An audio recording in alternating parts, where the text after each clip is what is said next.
Hello and welcome to Fantasy Fives, a podcast where I chat to an esteemed guests all about their dream five-a-side team. We've got two rules. One of them has to have a player in your team from the team you support, and the second thing, the manager has to be someone from your phone book. Today, we're joined by someone who I was in the gym the other day and I saw him on the telly and I was like, yeah, he'd be good to get on. So we're joined by Martin Giessler. How are you? I'm good. Thank you very much for having me. How often do you get interviewed? Not as often as you'd think, but more often than I'd like. I don't like being on this side of the Do you microphone not? at all. I find it very uncomfortable. What, do you like the power? Yeah. I just don't like the unknown. I like being in control of the interview. Yeah. Right, okay, yes, I'm the other way. I like Do you? I like not knowing what I'm walking just into. hit me with it? Yeah, just turn up and do it. Yeah. But I suppose you're interviewing political things, because this is what I wanted to ask you. If you had to summarise an introduction for you, because I was reading up on you yesterday, all the awards, amazing projects you've done, journalist, political stuff, war correspondent for a little bit. How would you sum up your career in a couple of sentences? How would you do it? Gobshite. Is that it? Yeah, fair enough. No, I mean, I'm a journalist. I don't know if I still am a journalist because I think a journalist is somebody who goes out there, sees things, writes them down and reports them back. And I don't do that anymore. So what are you now? A broadcaster, maybe? Okay. I don't know. I mean, I do a podcast, Yep. Scottcast, 4 days a week at the moment. And then I do the Sunday show, kind of politics show on the radio and the telly on a Sunday morning. And that kind of keeps me going. It's interesting. You see that Sunday morning, so it's 10 till 10:30. Yeah. What time are you getting in and how much prep are you doing each time? Right. So I get in, but try to get in about, definitely at my desk for 7:30.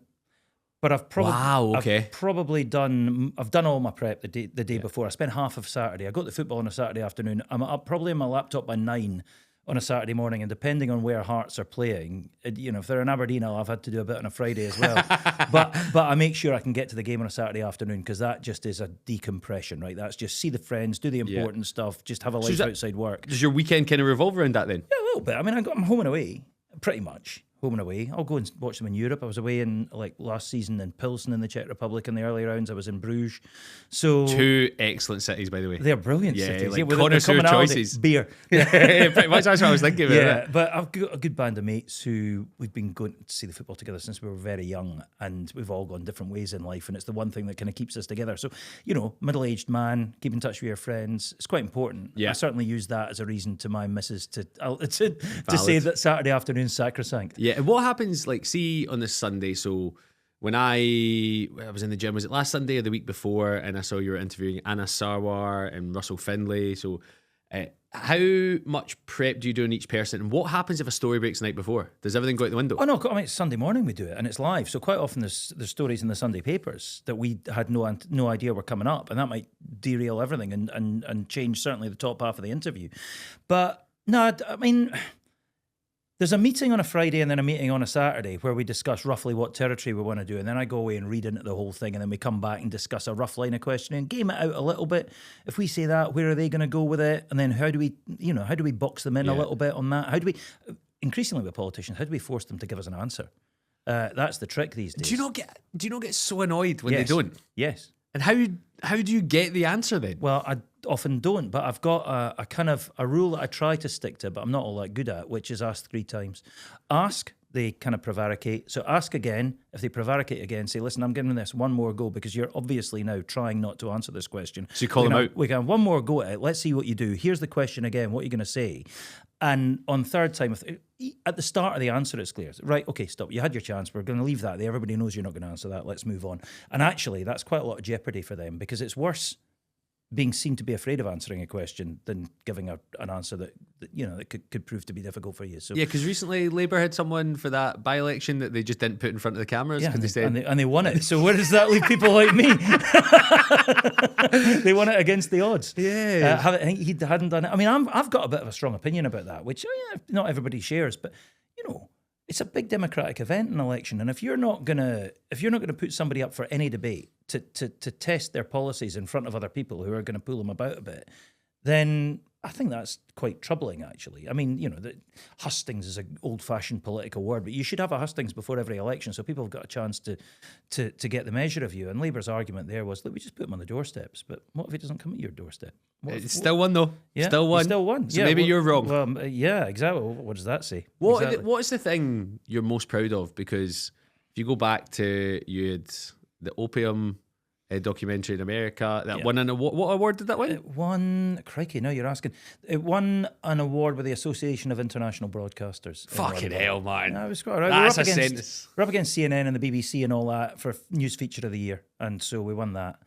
Is that what you're most proud of, or? Don't know. I did a lot of work in Zimbabwe way back in the kind of mid-noughties when Robert Mugabe was right at his kind of awful peak. And not everybody was getting in there, and we had a means of kind of getting in. And we're all banned from Zimbabwe, and there's quite a lot of pressure. If you got caught, you were going to get banged up for a while. But I spent maybe, I don't know, a week, a month on average for about 4 years in and out of there, kind of doing undercover stuff. And we got quite... How are you getting in and out then? We just flew in. I mean, they I was expecting something so much bigger. No, listen. I mean, I know Sky used to go take a boat across a river and then kind of get people to meet them in the forest and get a car and whatever. We just flew into Harare with a set of golf clubs. And I had a story. They weren't that advanced. The Zimbabwean immigration wasn't that advanced. They didn't have like a blacklist of people and an alert system. The other thing is, and I should say this, Sky and the BBC are international news organisations, so you can watch Sky News, BBC News in Zimbabwe. You couldn't see ITV. So they didn't know who I was. They didn't recognise me. And they couldn't really hear what I was saying. So I just said I was an electrical engineer and I was up on holiday with my mate and we took our golf clubs. Every month you did this? Yeah, pretty much every month. Whenever there was a story that was kind of reasonably hot, and we were kind of bossing that story. I mean, our work was nominated for an Emmy, for a BAFTA. I was up for Journalist of the Year at the Royal Television Society. So it was getting quite well recognised. And so the bosses at ITM, whenever we said we've got a story, we want to go up, they just say, yes, definitely. It'll lead news at 10. And so it did, because the stuff that was happening in there was so awful and so compelling and so important to highlight that, you know, it was, we were took quite a lot of pride in being the people that were getting it out there and telling the world more than anybody else, the kind of eyewitnesses to it. And how does that jeopardy feel? Because like if you're in there and like you said, a direct quote from you is, I would have been banged up for a few bit.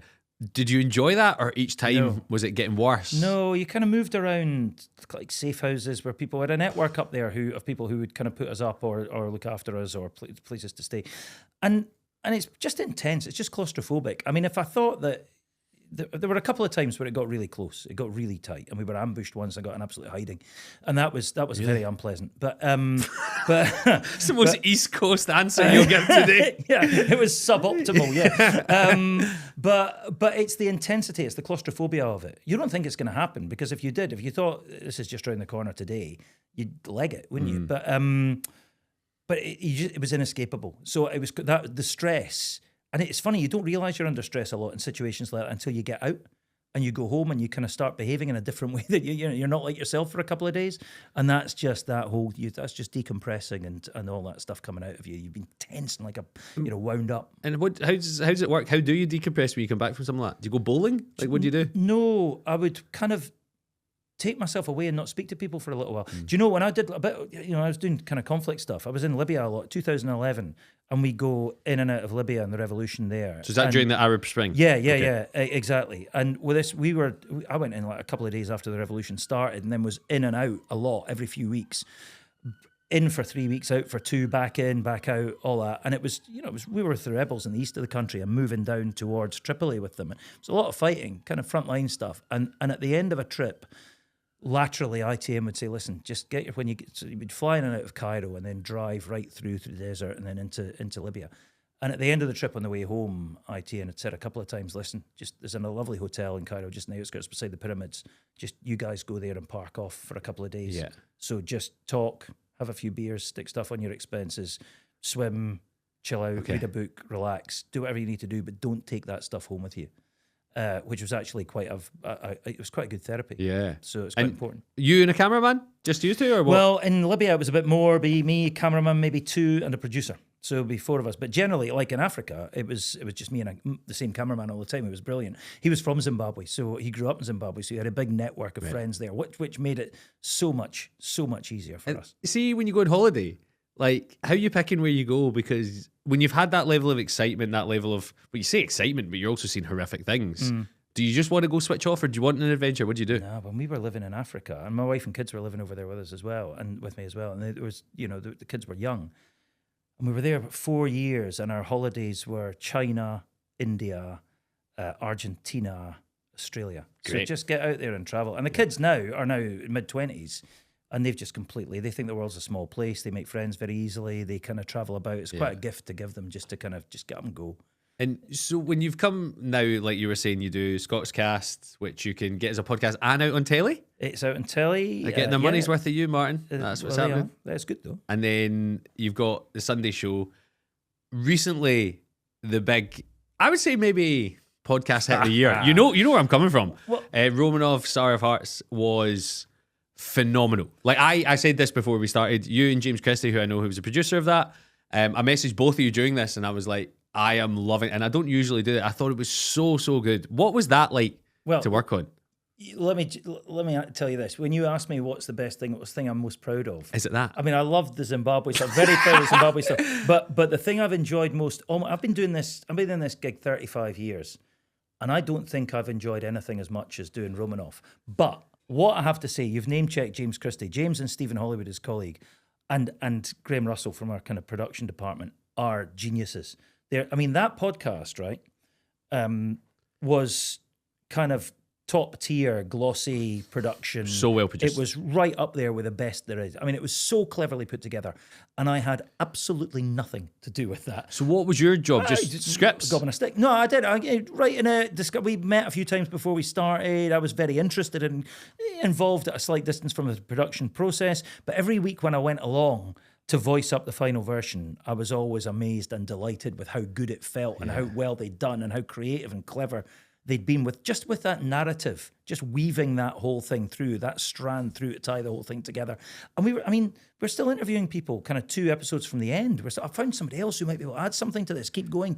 You could, because I don't know if you remember, we did an Off the Ball, and you, maybe, would that have been January time? And you were saying it's coming out, I can't talk about it. Yeah. And I remember speaking to, I can't remember if it was James or Stephen, they were saying, we're still doing stuff. Like, we're still doing it. And then you got, as a Hearts fan, you got to sit down with Vladimir Romanov. But we got that in October, and I had to sit in it for 5 months. No, so the way I had that, but the last time I saw you, we'd done it, but I couldn't say anything to anybody. Because there was that if you remember, it was meant to be 8 episodes. Yeah, it kept going. Every time I thought we were coming up to 6. And then the story just became so expansive and so big, and we just were so reluctant, because there's so much good stuff. So reluctant to chop stuff out. We asked for another couple of episodes, and they gave us a budget for that. So it became 8. And then there was the bonus. And the mic drop right at the end of the 8th episode. It was kind of, so where is he now? And then this voice. Now, I'm Vladimir Romanov. Now it's time you heard the story from me. And that was that. And we'd done this thing in October, but to preserve that kind of the drama of that moment, we just couldn't tell a soul. And was it...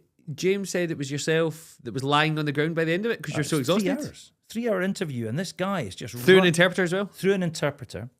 And Vlad was just being Vlad, right? And we had a whole list of places that we wanted to go with this. I mean, I'd gamed it out like I was interviewing the Prime Minister, and we knew so much about, because we'd done a lot of the legwork on the story. We'd sketched out the storyboard for the podcast. And also being a Hearts fan, point. you knew a lot of the... Exactly. Lived through it.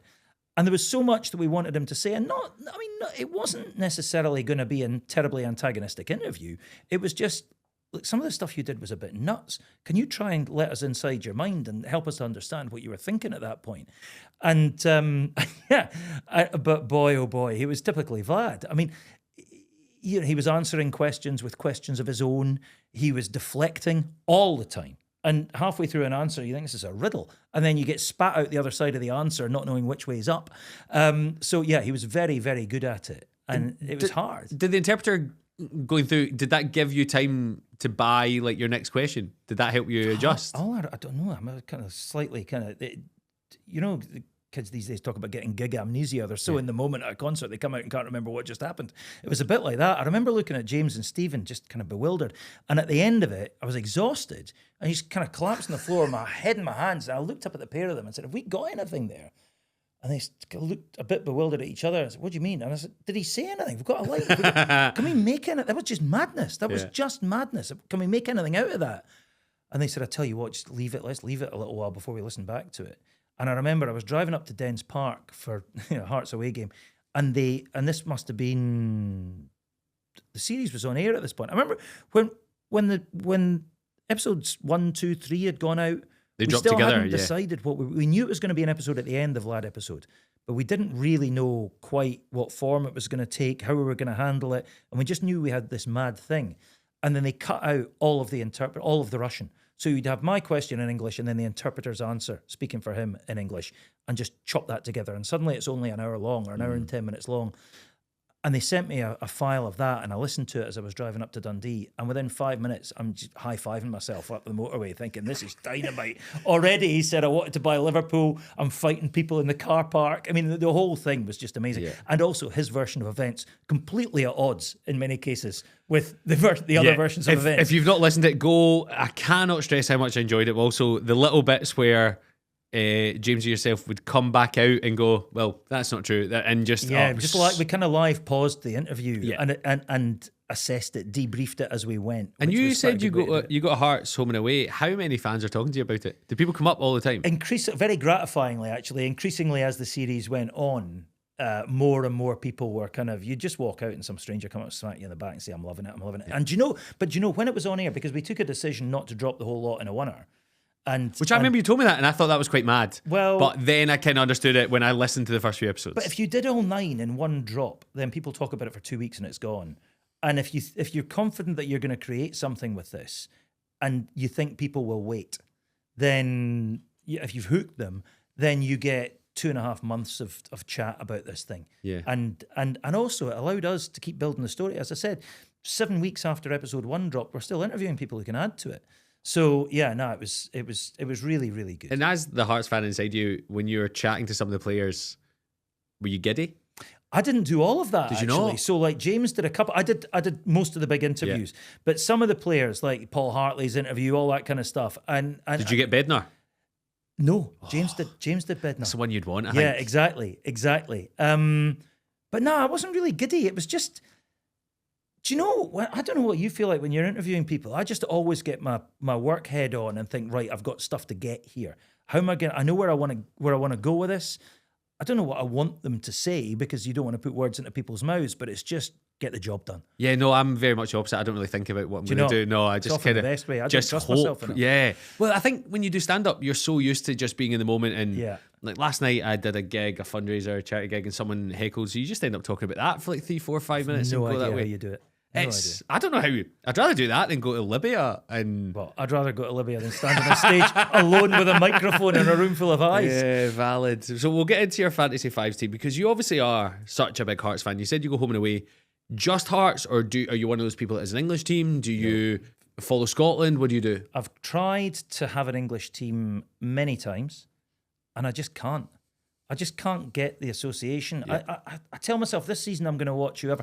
I remember one of my earlier memories of football was watching Nottingham Forest win the 2 back-to-back European Cups. And I was and my mum got me a Nottingham Forest mug. Okay. Right? A mug, not your strip. Okay, 1979, a Nottingham Forest mug. And I loved John Robertson. I had John Robertson on the back of my little Scotland strip when I was, 8 years old. And so I said this season, right, I'm going to follow Forest. And about 3 weeks into the season, I realised I hadn't even bothered looking for the result. So forget about it. I'm not that bothered. I'll put it on the Premiership and it's in the background. Do you do what I do where you'll have better because there's not many Thistle players that make it to Premiership, but like the Premier League. But if Gary Naismith's down at Everton, who's been at Hearts, will you look out for Everton's results so you don't even bother with that? A little bit. I mean, I'll keep an eye on how they're doing. But quite often, Twitter will give you that or whatever. If they've had, a scorcher of a game, you'll find out through that. So I don't go searching for it. I'm not that invested. Do you know? To be honest, for me, football is as much about the social aspect of it and seeing my pals, and then talking about when I go to a game. Right, I'd struggle to analyse any players, many players in the Scottish leagues who don't play for Hearts because I go to a game and I watch Hearts. So I'll speak to somebody. Hearts will play Rangers, and I'll speak to a Rangers fan in the office, and they'll say, "How did Rangers play?" I'll have a rough idea, but I can tell you how Hearts played forensically because we're always just talking about what are you going to do with our midfield. I'm not really attuned to where the danger's coming from because the midfield is an interesting bit because you had a few managers over the last few years. Season. You believe in last season, yeah, but also the Critchley, the Diamond. Yeah. And seems taking so Shankland into number 10 and all that kind of stuff. Do you ever foresee a time when you get fed up of Hearts? Oh, yes. I get fed up of the hoopla, the circus of Hearts. I do see a time, And quite often, a couple of times a season, I'll think, I don't know if this is for me. Because I get into trouble at Hearts games because here's my thing, right? I love that club. It's one of the few constants in my life. I love the bones of that football club. I love everything about it. But I've seen people all around me booing our players onto the pitch when they get subbed on. Some of the booing at Tynecastle this season was incredible. It. The European game when you drew 2 each and didn't qualify, the last game, who were you playing, like Petrofat or something like that? Yeah. The booing was some of the best booing I've heard in a long time. Honestly, I mean, there's no time for anybody. I'm going to get into this actually with one of my picks today, but there's no time for anybody to do anything. Managers are hated almost before they start. It's awful, and it drives me round the bend because it didn't used to be like that. What changed? Because you would thought with fan ownership and things like that, it would have been a more positive thing. Do you think that has had? Because Thistler fan owned, and now no, it's a sense of entitlement. I don't think it's just Hearts, by the way. Right? I think that a lot of people who are really invested in their club would probably tell you that the atmosphere at the ground can be quite toxic. Yep. Virtually everywhere, right? Because there's a sense of entitlement amongst fans that we need this and we need instant gratification.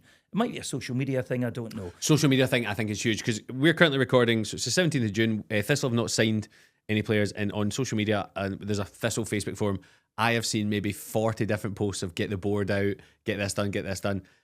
I think those opinions were always there, but you don't see them as much because social media has now become a lightning rod for even people, especially with Hearts, guys like Lawrence Shankland over the past 2 years, whether he's going to sign, whether he's not.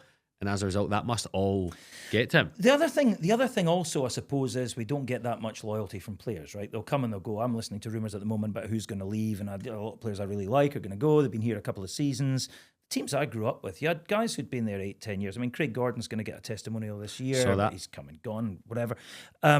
So I suspect because we don't expect that much loyalty from them, then there's a sense in the stands that they shouldn't expect that much loyalty from us. I'd never thought of that. That's a really, really valid point, to be fair.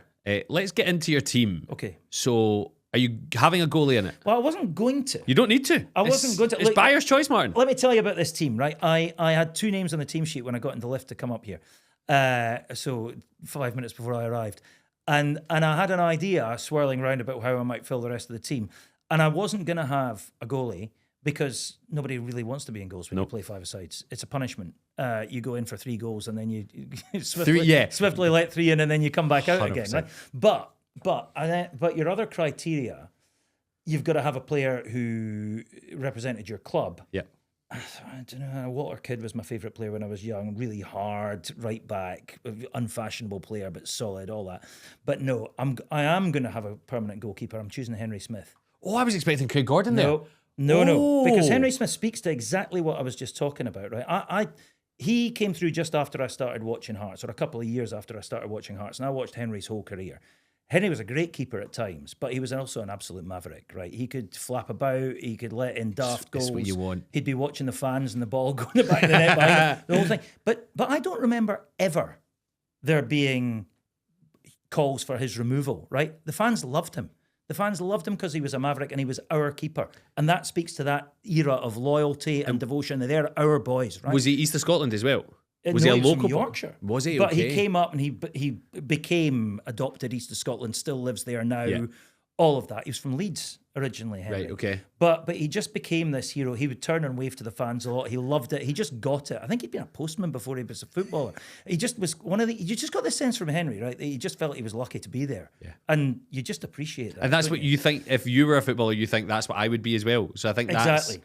So here's a moment with Henry Smith, right, that sums him up completely for me and why I love him to bits.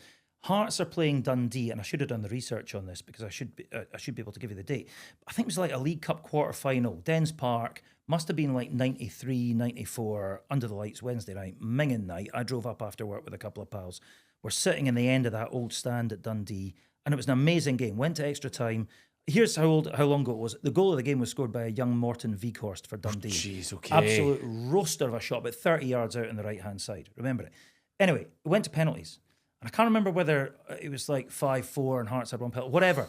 We're level on penalties. Dundee score. Slot the ball straight past Henry. He picks the ball out of the net and walks back. And you think he's going to hand it to somebody else. But no, the Dundee keeper's in the goal by now.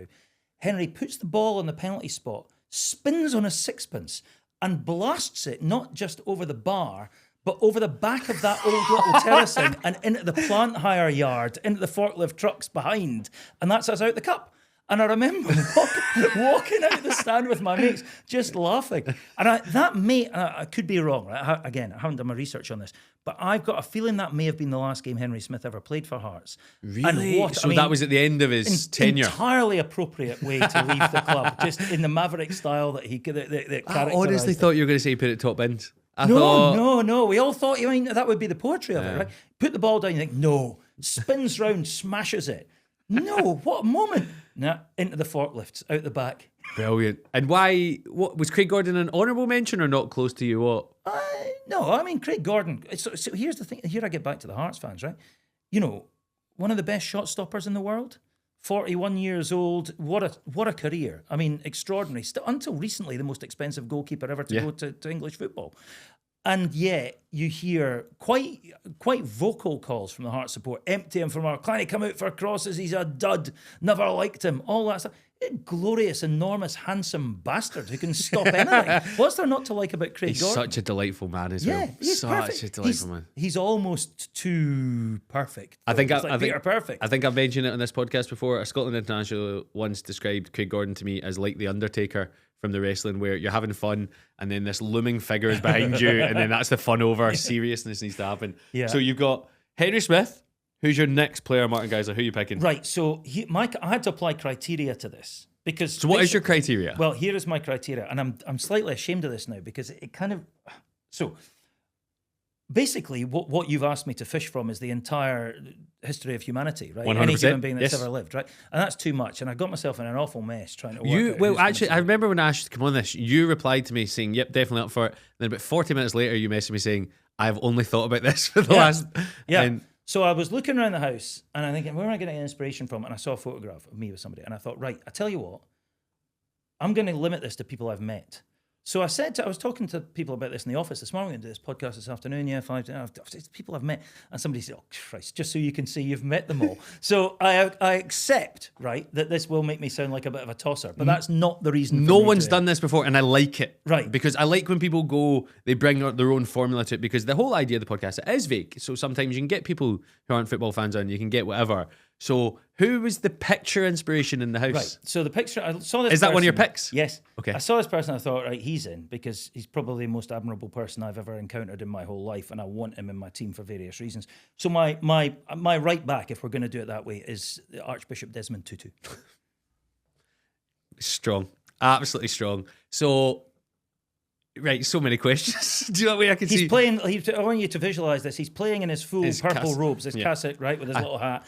And in my head, I've got him I've got him flying up the wing in that outfit. But I've also got him almost like a Viz comic strip. He's a tiny little guy, Tutu, or was. Yeah. And I've got him, even in a five-a-side goal, kind of flying through the air to tip a ball. Can he wear the number 22 in tribute to him? Let's do that. Let's do that. Well done. How did you meet him? Because I think we're going to get a good few stories out of this, which I love. So... Where did you meet Desmond Tutu? I met him in South Africa, and just a reasonably boring Is that where story. in Africa you lived? I lived in Johannesburg, right. Yeah. No, I met him a few times, but most memorably, when I moved over there, I had a load of stories I needed to cover, but there was also kind of a bit of work that I needed to just generally get on top of. And so sorry to interrupt, but what era of South Africa are you in? Is this post-apartheid? Oh, yeah, 2005. Okay, right, to 2010. So Mandela's still on the go, but he stepped back from public life and politics. Still saw a bit of him, was around him a little bit, but there was talk of his memory fading a bit, and he was a bit frail. So one of the things I had to do was just make sure we were on top of getting an obituary together for him, which is a really hard thing to do. But you expect to see a film about this guy's life with people paying tribute to him the day he passes away. And it's all journalists have to do it. It's a difficult job approaching the people who knew him and saying, look, you've got to understand why we're doing this. Would you pay tribute? And it won't be used until he's gone. So you're getting the closest people talking in the past tense, becoming very emotional about his passing, all that. He's still perfectly hale and hearty and on the go. So I got in touch with Tutu and said, listen, can we come down and talk to you about this? And because he's he just gets it. And he said, yeah, come down and spend the day. So we went down to his residence in Cape Town, or his office is actually in Cape Town. And we just kind of did a big, long interview with him.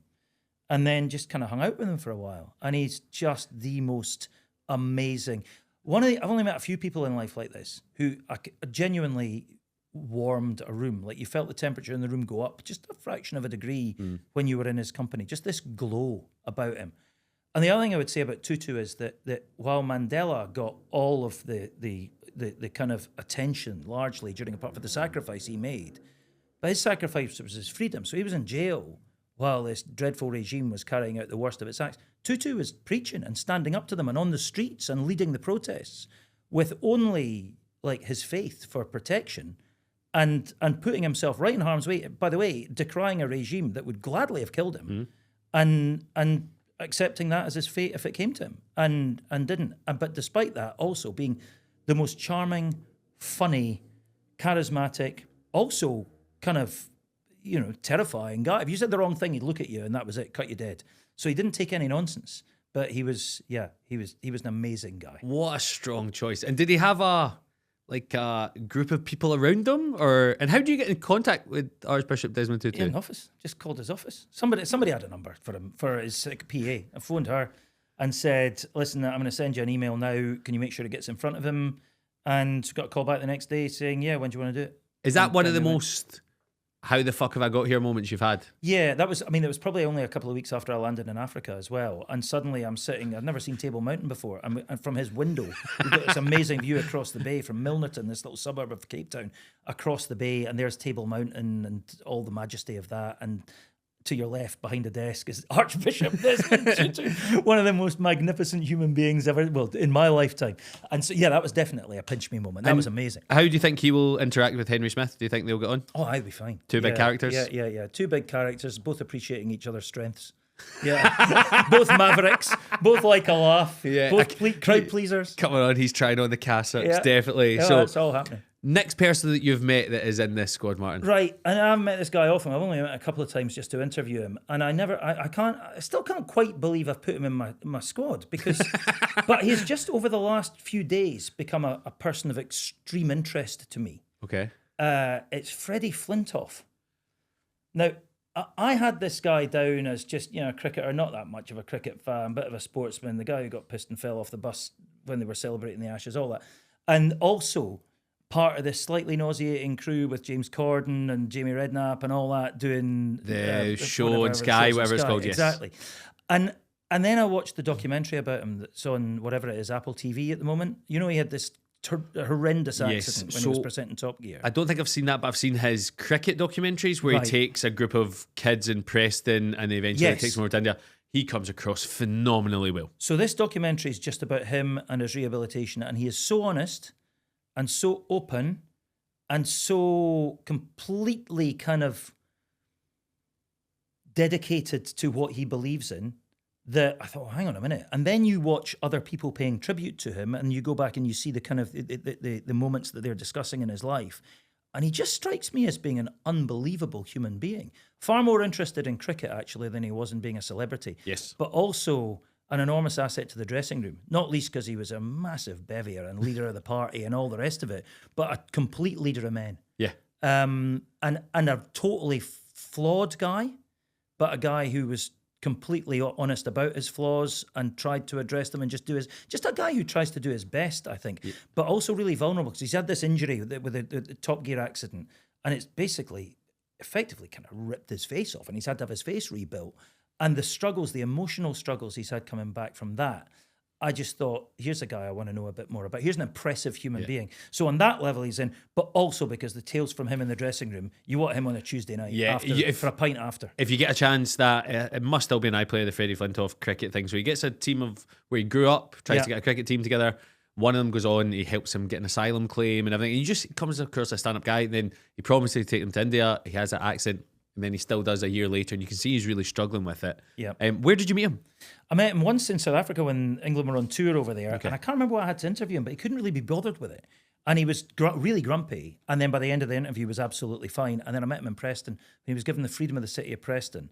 And I met him there, and he was obviously in much better form that day. But I would never claim to know him at all well. He's only in there. He meets the criteria because I've interviewed him a couple of times. Okay. But he's just a person of interest. So it's a great team so far. Your fourth pick. Fourth pick. Have you ever played? You will have played football many times, I'm sure, with people who've played professional football. Yes. Right? Yeah. It's not enjoyable. Well, exactly. It's terrifying and dismal, largely. And I'm an absolute duffer on the football pitch. I'll try, and I played 11-a-sides in Edinburgh Sunday leagues for years and years and years. But I am What position? A midfield, and then I'll laterally striker. But I mean, I'm useless. I'm Have you got there an to make engine? up the numbers. No, blowing out my backside most of the time, complaining. Yeah. I mean, the annoying guy, Yeah, right? yeah, The really okay. annoying I know guy. you. Yeah. Exactly. Screaming for the ball and then doing nothing with it. So we also had a fives team just years ago, and occasionally a couple of ex-Hearts players would come along and make up the numbers. Somebody who was a friend of a friend. And they're a different breed, right? They're playing a different game to you. But I worked for a couple of years at Sky Sports in the Scotland office for Sky Sports back in the late 90s, 98 to 2000. There was only about 8 of us in the office, but we had a 7-a-side team. And the linchpin of that team was Charlie Nicholas. And I mean, he only stopped playing football about 3 or 4 years before that. At a great level as well. Unbelievable. So my memory is standing in the middle of a 7-a-side court. And this is sevens, right? With irritatingly a net up the side and over the tops of the ball. My default of smashing the thing down the street so somebody has to go and get it and you get a rest. Yeah. That's not happening. But I remember standing in the middle of the pitch and Charlie receiving the ball from the keeper on the edge of our area, playing this pass straight to my instep. And I managed to trap it, right? And think, oof, thank God for that. And I've got nobody around me, make a turn. And by the time I've turned, I hear a voice from beside their goal screaming, Geissler! He's into my feet. And there, it's like the bloody shopkeeper in Mr. Ben. He's just appeared at the other side of the pitch without seeming to move. So nobody near me managed to thread a ball through to him. And it's like he's kind of a yard away from him, but he can run onto it. Doesn't even bother. He looks at me. I said to my feet, you're killing me. This is going to be miserable. This is after a minute. So on the basis of you want somebody in your team who's going to get 15% more out of everybody than they think they're capable of, Charlie Nicholas makes it. Yeah, I played in Chris Doolan's testimonial, so it was like 30 footballers and me. And I came on and I got my first touch was stopping Vladimir Romanov nutmegging me. And then my next one, I played a crossfield ball and I can't remember, I think it was Stephen Craigan, and I can't remember who was playing centre mid. I was playing right back, turned to me and went, don't do that again. And it was like, obviously, I was trying to do too much, whereas they were like, if you just play it to us, let us. It might have been David Rowson, I think, maybe. Yeah. He was like, just give it to me. Yeah. Just we can do that. They take it so seriously, Yeah, don't they, exactly. as well? Well, that's why. That's how they why got they there. made it, right? Yeah, exactly. So, Charlie Nick, have you met him since you played sevens with him? I met him. We had a reunion dinner. Great. I'm going to tell this. This is a good Charlie. He wouldn't mind me telling this story. We had a reunion dinner in a place in Glasgow, and downstairs it's got a kind of a private dining lounge room. There's about 10 of us there. Ian La Crocker's Lanterna. there. A couple of the producers. No, it's not. It's is it Eusebi's? The deli? Oh, yeah, it's okay. Yeah, so we're in there, and so we're all there. Was White? I don't think Jim White was there. Davy Provan was there. So it's the whole Sky team. A couple of producers, whatever. So there's like 8 of us around the table. And Charlie's not arrived yet, and waitresses come in. We've all ordered a couple of pints on the table, a couple of bottles of wine, whatever. Charlie comes in and sits down. And now this is, I think, the 23rd of December. Certainly it's Christmas week. So we have, some of us haven't seen each other for almost 20 years, right? We have this Christmas night out. And Charlie comes in and sits down, and the waitress comes back in and says, anybody else want a drink? Charlie says, yeah, I'll have a drink. And she says, what are you drinking? He says, is anybody else drinking rosé? No. Fine, bottle of rosé, please. So that was the day it was. That sets the tone. It was good, yeah. What was there, when you worked for Sky Sports, was a Scotland-England rivalry? Did that exist? Oh, how can I tell this? Yeah, there did. Well, Scotland-England rivalry, trying to get... It was a rivalry, it was a fight that often drove me nuts. So I'll tell you my story, you can decide whether you want to tell yours. So I did... during the Euros 2021, then since other competitions, Sky Sports News will get me on as a Scottish correspondent, and I will chat and maybe against an England fan and stuff like that. The first time I was going to do it, it was Good Morning Euro. So Mark Wright and Bella Showers spent it. Mark Wright from The Only Way is Essex, and so it was their show, Good Morning Euros. And just before I started, I'm not going to name him, there was one Scottish producer on it who'd kind of got me, and he said he's working in London office, and he just sent me a message saying, I'm surrounded by English cunts, get stuck in. That's all it said. So that's what I did. And then he was messaging me, like goading me, like trying to get stuff. And I could tell he was obviously surrounded with that. Was that a thing? Well, there? okay. So I joined Sky when they opened an office in Scotland. Just the first year they had the SPL okay, so you were contract. up here, So right? I was the Okay. first guy up here, yeah. And so the office was a guy called Colin Davidson who ran it. The office up here. Davy Provan and me were the 2 reporters. Charlie would come in and do a bit of match analysis. Jim White was the presenter up there, so he was in every day. with hilarious effect and a couple of producers, right? So that was it. That was the whole team. So it was all an all Scottish team. Yeah, great. But it drove me nuts trying to get anything on air that wasn't Celtic or Rangers. Basically, they just weren't interested. And there was one producer who said to me one day, "You lot better get this through your heads. We'd be just as happy broadcasting Belgian football on a Sunday night if it wasn't for the old firm. So just realise that." Now, that attitude will have changed, right? It's 25 years later and it's similar. Well, that attitude will have changed. It was the first year they had Scottish football, and that was somebody speaking, not on the... It wasn't a company policy. 6:30 kickoffs on a Sunday and Mental. stuff. Yeah, that was a mad time. Yeah. Right, so your fifth and final pick of this squad. Diego Maradona. Oh, you met Maradona? Yeah. Here's the man who said he wasn't going to name drop. I met Diego Maradona through Oscar Pistorius. That's the company I was keeping. I think the question on everyone's lips: pre-shooting? Yes, very much so. When he was just coming through, it would have been in 2009.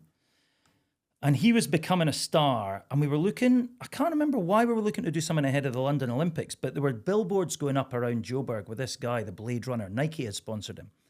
And I was kind of, right, look out for this guy. He's coming through. He's targeting the Olympics, and he is amazing. And because he was targeting the Olympics, not the Paralympics. I think that was the big thing. Exactly. That was the story on him. Exactly. So we got in touch with his agent, and he was at Pretoria University at the time. He was living there, studying there, training there as well. Big sports facility there. So we were out and spent the day filming with him. He said, "Well, give you to do a piece on News at 10 about you. Go right across the UK. I mean, what could be better for you?" And he was an absolute charmer. I mean, he was incredibly patient. We filmed with him all day in the gym, on the track. Wanted to do this piece to camera where I'm walking up the track, and just at the right moment he comes round and with the blades on and overtakes me. Took us a load of goes at it just to get the timing right and everything. Couldn't have been more patient. Anyway, got on with him like a house on fire. Little did I know what was to come. But a couple of days later, I can't remember whether it was him or his agent phoned me and said, "Look, you should know the Argentinian team or a delegation are coming to look at the university tomorrow to suss it out as a possible training camp for the South Africa World Cup." And Maradona was the manager of that World Cup, manager of Argentina. And I bought a strip, a Boca Juniors strip, years before in a charity shop on Morningside Road in Edinburgh. And I played fives in it, and I took it over. I played a bit of fives in South Africa. Took it over with me, and I had it like scrunched up in the back of a drawer somewhere. Digging around, found it. And my cameraman had just had, I think he'd had a knee replacement. He'd had an operation. He was out of action, so I didn't have a crew, didn't have any way of filming anything. And nevertheless, jumped in my car, drove up to Pretoria, and just waited until the bus arrived and got out. And I went over, and he was not signing in, not speaking to anybody.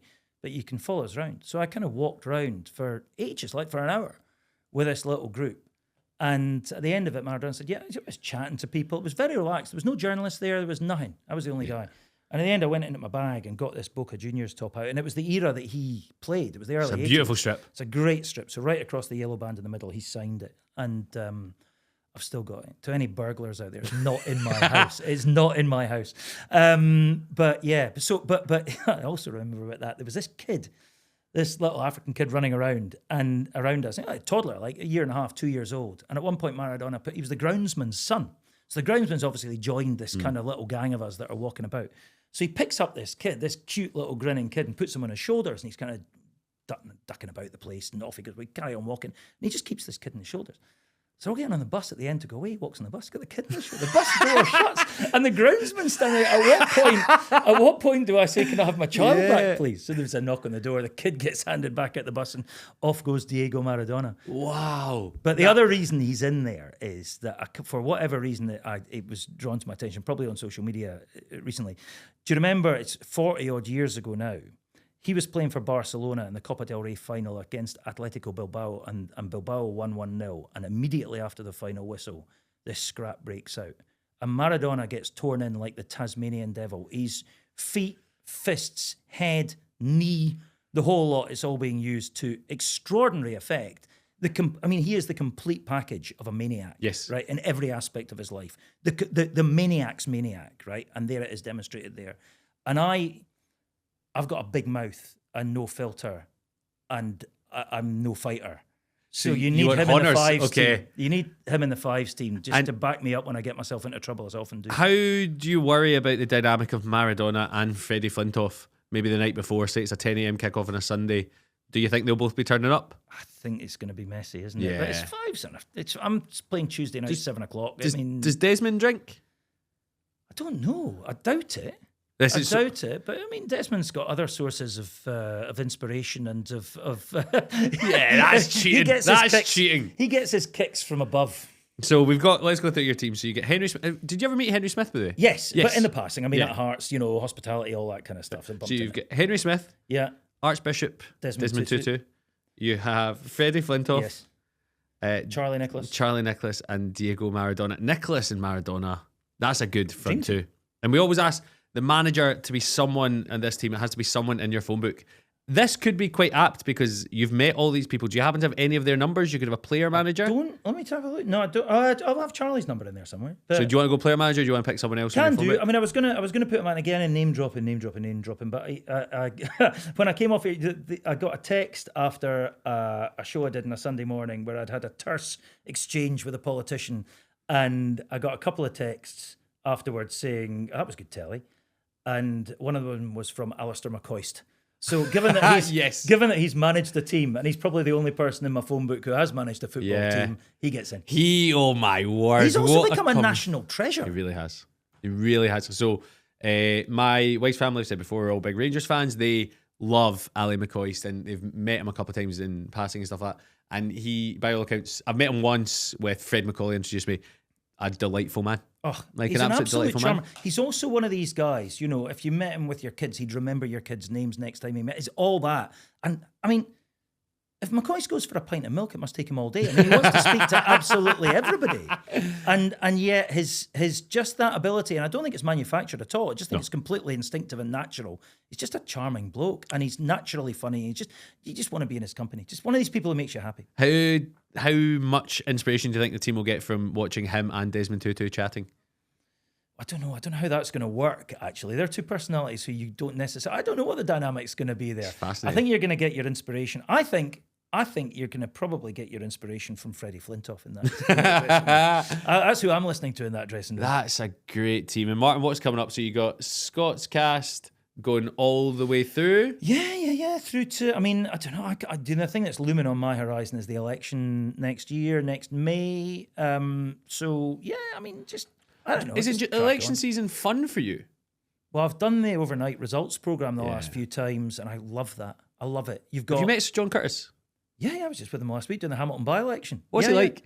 Exactly as you would expect. Okay, a mad professor. Yeah, no, he's brilliant. He's brilliant, and just he doesn't switch it on or off when the camera's got. He's like that all the time. I'm sure he's like that when he wakes up. But no, he's great, and what a brain. I mean, it's extraordinary. But no, I mean, with an election program, you've got an exit poll. Actually, we won't have in a Scottish election, but the last one, the general election just there, you've got an exit poll, which I think people have to sign the Official Secrets Act if they see that before we go on air. Okay. So I don't really see it. All I see is the autocue when it goes up, and you've got everybody. So you literally find out the minute everyone finds out. And you're reading it, and it's quite complicated, and you've got all these numbers going up. Brrr, here it is. This is what the election poll says. This is who we think are going to be the next government. And then you've got a little, probably 5 or 6 minutes of structured telly. Here are our guests. What do you think? What do you think? A little bit more script. And then the autocue ends. And it's about 7 minutes past 10. And you're coming off air at 9:30 the next morning. And you don't know what's going to... And the story just walks out of the mist towards you. What's the prep? Like, when do you have a big meal? When do you... How do you... Is it coffee? Is it... What do you do? How do you get through? And not too much to drink because I'm kind of stapled to that seat for 12 hours.